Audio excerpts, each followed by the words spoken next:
Hi there. In this video I'm going to show you 8 secret steps which you can use to drastically improve your vocabulary without practicing, memorizing or by hearting. Not only that, watch this video till the end because I am revealing a dark secret why you should not practice speaking in English. I repeat, you should not practice speaking in English, and I'm going to reveal a dark secret why you should not practice speaking in English. Watch this video till the end. And by the way, this is Joe, the king of voice and accent trading. So let's get started.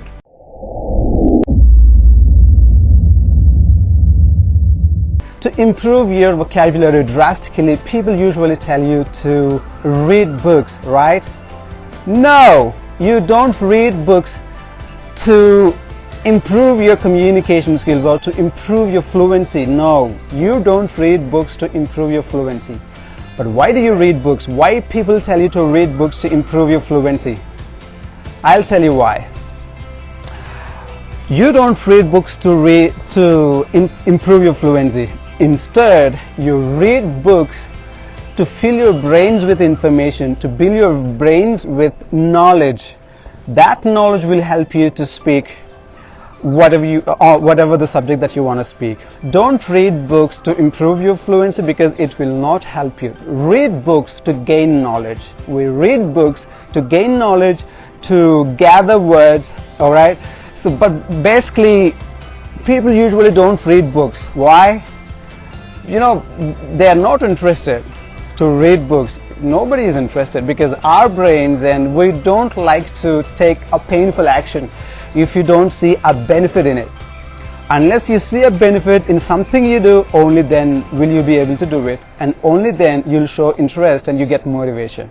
So let's get started. What are these 8 secret steps which you can use to improve your vocabulary, and why you should read books, and why you should not practice speaking in English with anyone for that matter? The first step, read books. Again, I'll give you the same advice, which is read books. But here is the best part. You have to understand there is a logic behind reading books. You don't randomly go and pick up a book randomly and read it. You don't read stuff randomly. You don't read books for the heck of reading it. You read books which interests you. Pick the genre which interests you the most. Only then will you be able to continue reading, or at least start reading. Let's say I like to read books all about money and the psychology of human beings, personality development and biographies. These are the books that I like the most, and I read them a lot because I like to read them, because that's what interests me.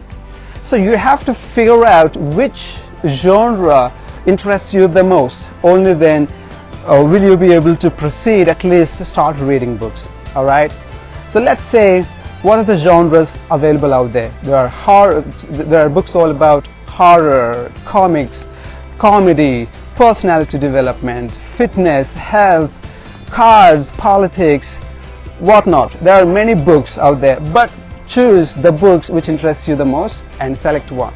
If you do not know what books to read, follow this.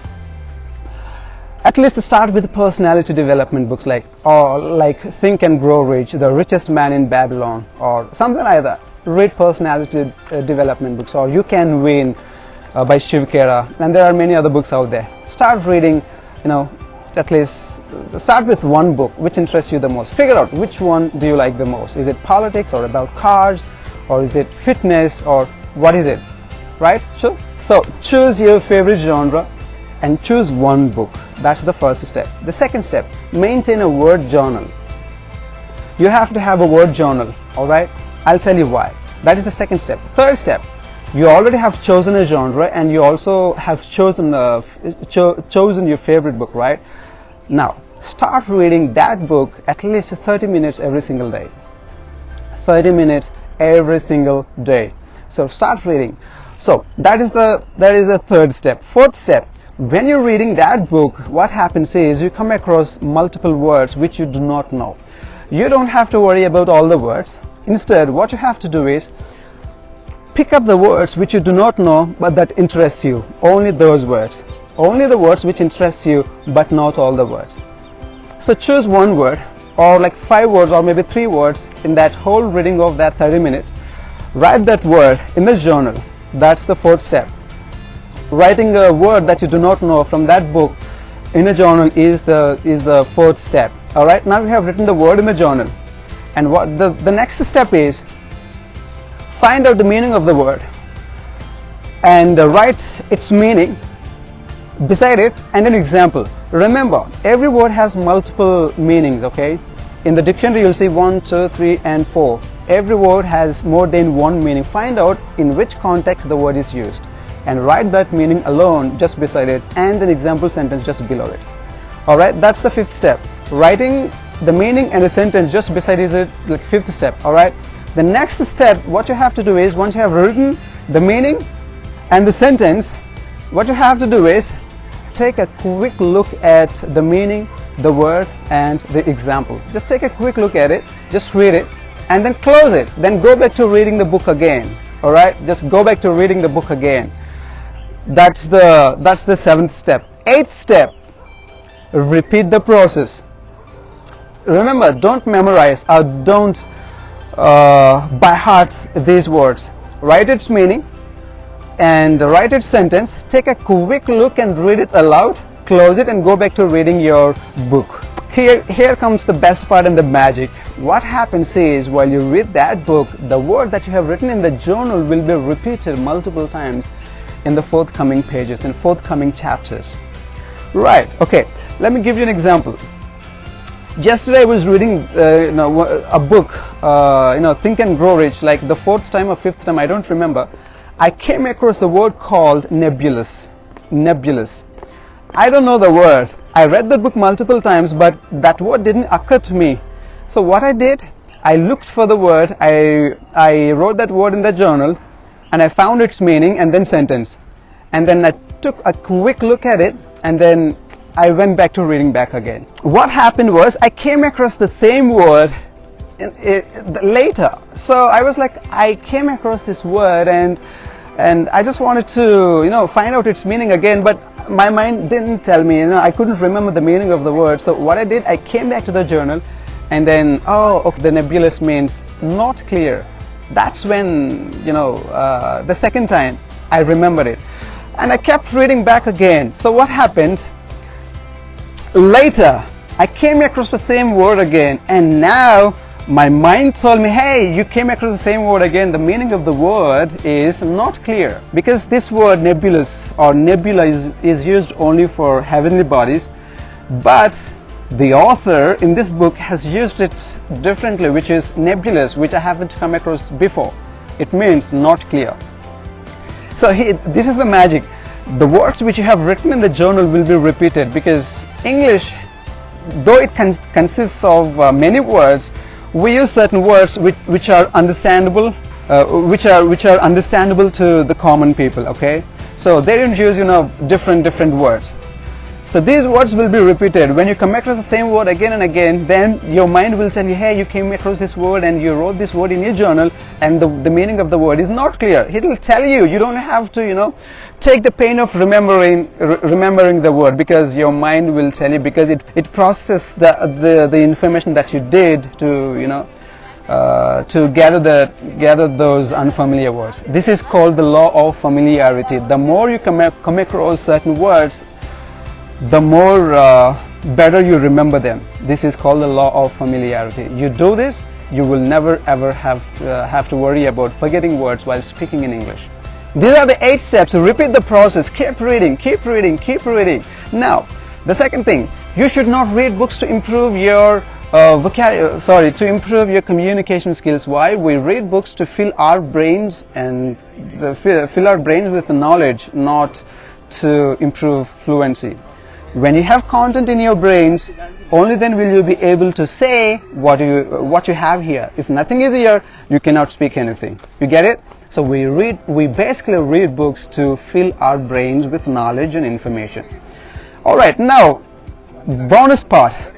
So why you should not practice speaking in English with anyone for that matter, okay? People usually say, I don't have anyone around me to practice speaking in English. In the first place, you should not practice speaking in English. Why? When you force yourself something which you don't like to do, you won't do it in the future. You won't even at least make an attempt to do it.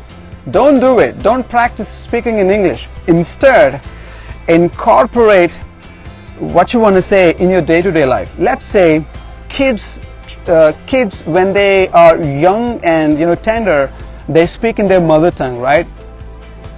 They use their mother tongue to express whatever they want to say or whatever they want, right? They will not practice speaking in Telugu because they don't practice. They try to express what they want.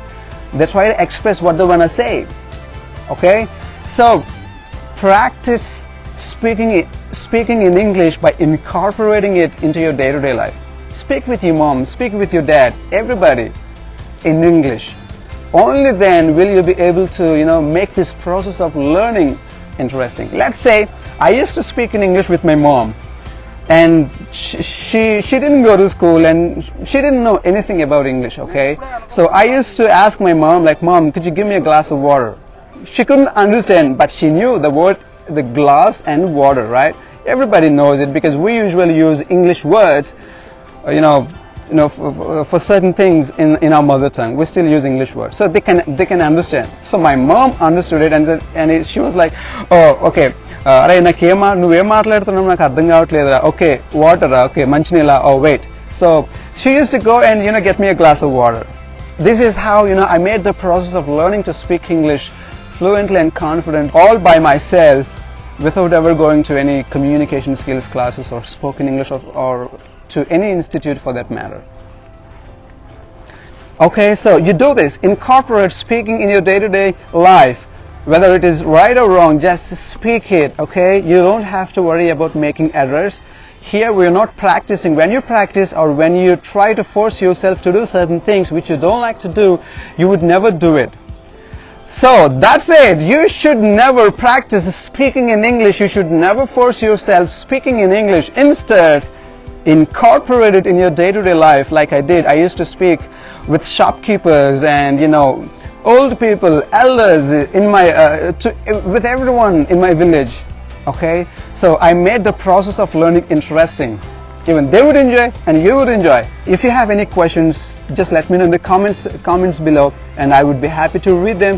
And if you want to know anything else about speaking English and personality development and making money, just let me know in the comment section below. I'll be more happy to shoot a video about it. And then yes, that's it for today, and I'll see you in another video. Until then, happy learning.